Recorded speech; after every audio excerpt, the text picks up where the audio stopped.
Education here at Sun can be an excellent choice for any students. నమస్తే, నేను Keshav. Welcome to Suman TV. ఆంధ్రప్రదేశ్లో కీలక శాఖలు నిర్వహిస్తున్నటువంటి ఉప ముఖ్యమంత్రి పవన్ కళ్యాణ్ అన్నిటికంటే క్లిష్టతరమైనటువంటి బాధ్యత ఎక్కడ ఎదుర్కోబోతున్నారు? మరీ ముఖ్యంగా అటవీ పర్యావరణ శాఖ చుట్టూ జరుగుతున్నటువంటి ప్రచారం, ఒకవైపు గంజాయి సాగు, మరోవైపు ఎర్రచందనం అక్రమ రవాణా. వీటికి తోడు అటవీ శాఖను సమీక్షించేటువంటి క్రమంలో కొన్ని సంస్థల అక్రమ తవ్వకాల వ్యవహారాలు కూడా వెలుగులోకి వస్తున్నాయి.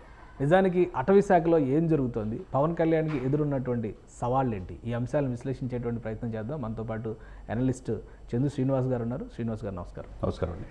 అటవీ శాఖ అనేది చాలా చిన్న శాఖ, పర్యావరణ శాఖ ఏదో మామూలుగా మొక్కల పెంపకం వాటి గురించి చెప్తారనుకున్నారు. పవన్ కళ్యాణ్ గారు కీలకంగా ఆ బాధ్యత తీసుకున్నారంటే ఒక ఆసక్తి ఉంది. ఇప్పుడు చాలా రకాల అంశాలు వస్తున్నాయి. ఒకవైపు స్మగ్లింగ్ వ్యవహారాలు వస్తున్నాయి, ఇంకోవైపు అక్రమ తవ్వకాలు, అటవుల ఆక్రమణలు, ఈ అంశాలన్నీ వస్తున్నాయి. ఏంటి అటవీ శాఖ రివ్యూలో జరిగిన పరిణామాలు ఏంటి? పవన్ కళ్యాణ్ గారికి అది ఒక పెద్ద సవాలుగా పరిగణించవచ్చు. డెఫినెట్గా అండి. అటవీ శాఖ మనం ప్రకృతి మనం కాపాడుకుంటే అది మనల్ని కాపాడుతుంది. మనం ఏవి ఆశించకుండా మనకు కుర్చీ అవుతుంది, పడుకునే బెడ్ అవుతుంది, చివరి చనిపోయేటప్పుడు 4 గంటలు ఏం మిగలదు అనమాట. దాన్ని కూడా విచ్ఛిన్నం చేసి ప్రకృతిని హననం చేస్తే మనం బెంగళూరు చూసాం. ప్రకృతిని మాట రోడ్ల మాటన చెట్లు కూడా తీసేస్తే ఏమైంది, నీటికి ఎంత ఇబ్బంది పడ్డారు చూసాం. అదే పరిస్థితి మనకు కూడా రాకుండా ఉండాలంటే మన అటవీ సంపదని మనం కాపాడుకోవాలి. ఇప్పుడు గుజరాత్ తర్వాత తీర ప్రాంతం ఉన్నది, ఎక్కువగా 974 కిలోమీటర్లు విశాఖపట్నం నుంచి అప్ టు కృష్ణపట్నం వరకు ఉంది. మన ఫుడ్ ప్రాసెసింగ్ యూనిట్స్ లేవు, తర్వాత అడవులని సంపదను ఉపయోగించుకున్నది లేదు, షూటింగ్లకి అవకాశం లేదు. రకరకాల గత ప్రభుత్వంలో ఎవరిష్టం వచ్చినట్టు వాళ్ళు చేశారు. ఇప్పుడు దాన్ని సంరక్షించుకోవాలి. మీరన్నట్టు ప్రతి గ్రామాన గంజాయి ఎంత ఉందో మనకు తెలుసు. అడ్డాగా మారిపోయింది ఆంధ్రప్రదేశ్. దాంట్లో అధికార పార్టీ నేతలే కంప్లైంట్లు ఎక్కువ ఉన్నాయి. కొంతమంది రైతులకైతే గంజాయి పండించేసారు. గత అధికార పార్టీ పండించారు. ఏఓబి కేంద్రంగా గంజాయి తెలంగాణలో అడుగుపెట్టింది. మూలాలు ఎక్కడంటే ఆంధ్రాయే ఉంటాయి. మరి ఇంత అక్రమంగా గంజాయి పండించడమే కాకుండా గంజాయి సేవించేటట్టు యువతని ఈ మొత్తుకు బానిసలైపోయింది. అది అడిగేవాళ్ళు లేరు. లా అండ్ ఆర్డర్ అసలు కంట్రోల్లో లేదు. అధికార పార్టీ వాళ్ళు దాంట్లో ఉంటే ఎవరు మాట్లాడతారు? అదొకటైతే ప్రధానంగా అటవీ సంపదని మనం ప్రకృతిని కాపాడుకోవాలి సార్. ప్రకృతిని ఋషికొండలు మనం చూసాం. ప్రకృతికి ఎంత ఇదుంటే దాన్ని బోడిగుండులాగా చేసేసి విలాసవంతమైన భవనాలు కట్టారు. ఎర్రమట్టి దెబ్బలను కూడా ఆక్రమణకు గురై జారాడు కొండలు. ఇక ఏది వెంకటగిరి మాటన కొన్ని లక్షల కోట్లు విలువ చేసే కూడా సంపదని కొట్టేశారు. ఇట్లా ఈ విధంగా ప్రకృతిని విచ్ఛిన్నం చేసి గత ప్రభుత్వాలు చేసినవన్నీ కూడా ఇప్పుడు ఎంక్వైరీలు జరుగుతాయి. ఇప్పుడు నిజమేనా ఉత్తరాంధ్ర ప్రాంతంలోనేమో గంజాయి సాగు, ఇటు దక్షిణాదిన ఉన్నటువంటి రాయలసీమ శేషాచలం అడవులంతా ఎర్రచందనం, ఇది నిజంగానే అప్పటి అధికార పార్టీ నాయకుల కనుసన్నలో జరిగింది? 100% అండి. ఎందుకంటే ఒకటండి కేశవ్ గారు, మనకి ఇంత ప్రకృతిని మనం కాపాడుకుంటే మనకు బాగుంటుంది. ఇప్పుడు ఈ అదృష్టమేమో తెలియదు కానీ ఆయన మొక్కలంటే బాగా ఇష్టం. పవన్ కళ్యాణ్ మొక్కలతోనే మాట్లాడతాడు. ఎక్కువ సమయం ఫామ్ హౌస్లో ఉంటాడు, ఆవులు పెంచుకుంటాడు, మొక్కలు పెంచుకుంటాడు. వాళ్ళ అన్నగారు కూడా బర్త్డేకి ఈ యొక్క బొకేలు ఎన్నికంటే ఒక మొక్క తీసుకురండి అని చెప్పేసి అన్నాడు. మొక్కలు పంచండి అన్నాడు. అంటే చెట్టు చిరంజీవి అయితే భవిత బంగారమే ఉంటుంది. అంటే చెట్టు బతికితే ఆ విధంగా కాన్సెప్ట్ ఉన్న వ్యక్తిగా ఆ శాఖలో రావటం యాదృచ్ఛికే కావచ్చు. అటవీ సంపదను కాపాడే బాధ్యత కూడా ఆయన తీసుకుంటున్నాడు.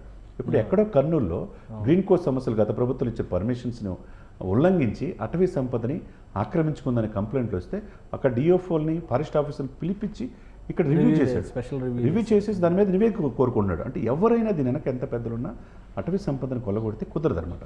దాని మాట అనేక మంది గత ప్రభుత్వంలో ఎర్రచందనం స్మగ్లర్లు గతంలో కూడా పవన్ కళ్యాణ్ నల్లమల ఫారెస్ట్లో జరుగుతున్న యురేనియం తవ్వకాల వాటిపైన చాలా తీవ్రంగా నిరసించారు. రాజకీయాల్లో లేకముందు కూడా ఇచ్చేసారు. అంటే అటువంటి పరిణామాలు ఏమైనా జరుగుతున్నాయా గ్రీన్ కోర్లు కానీ, లేదంటే ఈ కంపెనీల ముసుగులో? డెఫినెట్గా అండి. ఏదైనా కానీ కూడా ఈయన ఎవరిని వదిలిపెట్టడు. అందులో పవన్ కళ్యాణ్ నిజ జీవిత సినిమాలోనే గబ్బర్ సింగ్ కాదు, నిజ జీవితంలో ఆయన ఫారెస్ట్ అటవీ సంపదను కాపాడే బాధ్యత తీసుకుంటాడు. మీరన్నట్టు ఒకవైపు ఉత్తరాంధ్ర అనేది అడ్డాగా మారిపోయింది గంజాయి స్మగ్లింగ్. ఇకపోతే శేషాచలం కొండలు అతి రేర్ అండి. ప్రపంచంలో ఎక్కడ లేని విధంగా ఎర్ర చందనం అనేది శేషాచలం కొండల్లో ఉంటుంది. గత ప్రభుత్వంలో అనేకంగా చంద్రబాబు నాయుడు గారు ఉన్నప్పుడు అనేకంగా గంజాయి ఎన్ని పట్టుకున్నారు, ఎక్కడెక్కడ అక్రమ సవాలు చేసి ఎర్రచందనం కూడా పట్టుకున్నారు. అవన్నీ ఆక్షన్ వేసి ప్రభుత్వం తీసుకుంది. ఇప్పుడు ఈ 5 సంవత్సరాలు ఎప్పుడైనా ఎర్రచందనం పట్టుకున్న ఆనవాళ్ళు మీకు కనపడినాయా? వాళ్ళంతా పెద్దిరెడ్డి రామచంద్రారెడ్డి మీద, మిథున్ రెడ్డి మీద, గంగిరెడ్డి మీద ఈ ఆరోపణలు ఉన్నాయి. దీని మాటను చైనాకి ఎక్స్పోర్ట్ చేసుకెళ్తున్నారు. అనేక మంది అడ్డొచ్చిన ఫారెస్ట్ ఆఫీసర్ని కూడా చంపేసే పరిస్థితి అంటే తమిళనాడు నుంచి వచ్చే కూలీలు రెడ్ శాండిల్ అంతా కుట్టేస్తున్నారు సార్. ప్రకృతి సంపద అతి రేర్ అయినా అది చేయటం పుష్ప టీమ్స్ యాక్టివ్గా పనిచేస్తున్నాయి. ఇప్పుడు అనుకోకుండా పవన్ కళ్యాణ్ అటవికి రాజు అయ్యాడు. ఈ పుష్పాల రాజకీయాలు ఇప్పుడు కుదరవు. ఇప్పుడు అంతే కదండి. ఇప్పుడు వాళ్ళని మోకాల మీద నుంచోబెడతాడు డెఫినెట్గా. ఇక్కడ వీళ్ళకి వాళ్ళకి ఆయుధాలు కూడా ఇవ్వచ్చు ఇక్కడ. ఎందుకంటే ప్రకృతిని మనం కాపాడుకో. అంటే గతంలో తిరుమల పవిత్రతను కాపాడడం ప్లస్ తిరుమలలో ఉండేటువంటి అరుదైన జీవజాలానికి శేషాచలం ఫారెస్టే ఆలంబన అనేటువంటి నిర్ణయం వాస్తవం ప్రభుత్వాలు కూడా చేసినాయి. అక్కడ ప్రత్యేకంగా ఎర్రచందనం పెంపు బాధ్యతను తీసుకున్నాయి. సో ఇప్పుడు ఎర్రచందనం తరిగిపోతుంది అంటున్నారు. సో తరిగిపోతుంది. దీన్ని కాపాడాల్సిన బాధ్యత ఉంటుంది. ఇంకోటి అండి, deputy forest range Srinivasa Prasad అని డిప్యూటీ ఈయన కన్జర్వేటర్ ఆఫ్ ఫారెస్ట్ అనమాట. అతను ఎవరు రిఫర్సల్ లేకుండా సమర్థవంతమైన ఆఫీసర్, ఉభయ రాష్ట్రాల మీద ఒక అవగాహన ఉంది ఫారెస్ట్ మీద. ఆయన్ని పిక్ చేసుకున్నాడు పవన్ కళ్యాణ్. తీసుకున్నాడు ఆల్రెడీ. కృష్ణప్రసాద్ ఎట్లయితే పంచాయతీరాజ్ ఫోకస్ చేస్తారు, పంచాయతీరాజ్ గ్రామీణాభివృద్ధి మీద అతను ఫోకస్ చేస్తాడు. ఎందుకంటే కేరళలో ఆల్రెడీ ప్రూవ్ చేసుకున్నాడు. ఈయన అటవీ శాఖ మంత్రి దీన్ని పూర్తి అవగాహన చేసుకోవడానికి శ్రీనివాస్ ప్రసాద్ డిప్యూటీ కన్జర్వేటర్ ఫారెస్ట్ని ఎటువంటి సిఫార్సు లేకుండా సమర్థవంతమైన ఆఫీసర్గా ఆయన పేరుంది. ఆయన తీసుకుని ఓఎస్డీగా అపాయింట్ చేసుకున్నాడు. అంటే దానికి ఏదో తూచాయిగా చేయట్లా, దాన్ని పూర్తి సమగ్ర సమాచారం అటవలు ఏంటి తరిగిపోయినాయి. మీరు అన్నట్టు ఎర్రచందనం రేరు కాబట్టి మన కాపాడుకోవాల్సింది గతంలో ఎందుకు ఇదయింది దాని మీద పూర్తి ప్రక్షాళన చేస్తున్నాడు. ఈ అక్రమాలు ఎవరైతే తమిళనాడు నుంచి వచ్చే ఈ పుష్పరాజులకు కావచ్చు, ఈ అక్రమంగా కలప రవాణా చేసిన వాళ్ళందరికీ కూడా ఈ గడ్డుకాలమే. అవసరమైతే కనిపిస్తే కాల్చివేత ఉత్తర్వులు కూడా తీసుకోవచ్చు. ఎందుకంటే ఫారెస్ట్ వాళ్ళకి ఆయుధాలు ఇవ్వాలి.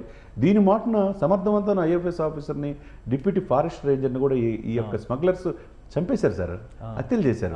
ఇది ఈయన్ని కంట్రోల్ చేసి పర్యావరణ కాపాడే బాధ్యత పవన్ కళ్యాణ్ తీసుకుంటాడు. పర్యావరణ కాపాడుతూ ఒకవైపు ప్రకృతి సంపదను కాపాడాలి.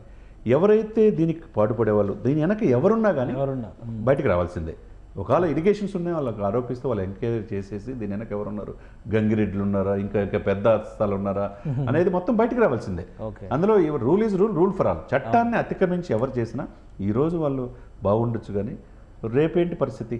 సో చర్యలు తీసుకోవడానికి పక్కగా అవకాశాలు ఉంటాయి, డెఫినెట్గా ఉంటాయి. ఎందుకంటే ఆంధ్రప్రదేశ్లో 3 ఫారెస్ట్లు చాలా ముఖ్యమైనటువంటి ఫారెస్ట్లు. ఇటుపక్క నల్లమల, అటుపక్క ఏఓబి ఆల్రెడీ బోర్డర్, అక్కడంతా కూడా దండకారణ్యం అంటాం మనం. అది కూడా చాలా కీలకమైన. శేషాచలం చిన్న ఫారెస్ట్లు వేరే ఉన్నాయి, కానీ ఇవి చాలా ముఖ్యమైనవి. ఇక్కడ ప్రొటెక్షన్ అనేది చాలా ముఖ్యం, అవసరం. సో ఇప్పుడు ఓఎస్డీగా బాధ్యతలు తీసుకున్న శ్రీనివాస్ ప్రసాద్ గారు దీనిపైన ప్రాపర్ టీమ్స్ని, ప్రాపర్ విజిలెన్స్ని క్రియేట్ చేయగలరు. డెఫినెట్గా ఆయన చేయగలరు. ఎవరైనా సమర్థవంతమైన ఆఫీసర్ ఎలా చేస్తే ఈ అడవులను కాపాడుకోవచ్చు.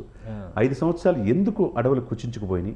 అడవులు కూడా ఆక్రమించేసుకున్నారు సార్. ఇది దారుణం కదా. మడా ఫారెస్ట్ అంతా కోస్టల్ బెల్ట్ ఈ తీర ప్రాంతం అన్ని కూడా కాపాడుకోవాల్సిన బాధ్యత పవన్ కళ్యాణ్ గారి మీద ఉంది. డెఫినెట్గా సమర్థవంతమైన టీంని తీసుకుంటాడు. దీనికి ఫారెస్ట్ ఆఫీసర్స్ కూడా ఆయుధాలు ఇవ్వాలి. ఈ యొక్క తమిళనాడు నుంచి వచ్చి ఈ అక్రమంగా ఈ ఎర్రచందనం స్మగ్లింగ్ చేసే వాళ్ళందరూ కూడా వాళ్ళు కూడా చూసారా, ఎర్రచందనం అన్ని కూడా బెంచ్ కార్లు BMW తీసుకెళ్తుంటారు. అవి కూడా గతంలో పట్టుబడాయి. ఈ 5 సంవత్సరాల్లో దీనికి అడ్డు ఆపు లేకుండా పోయింది.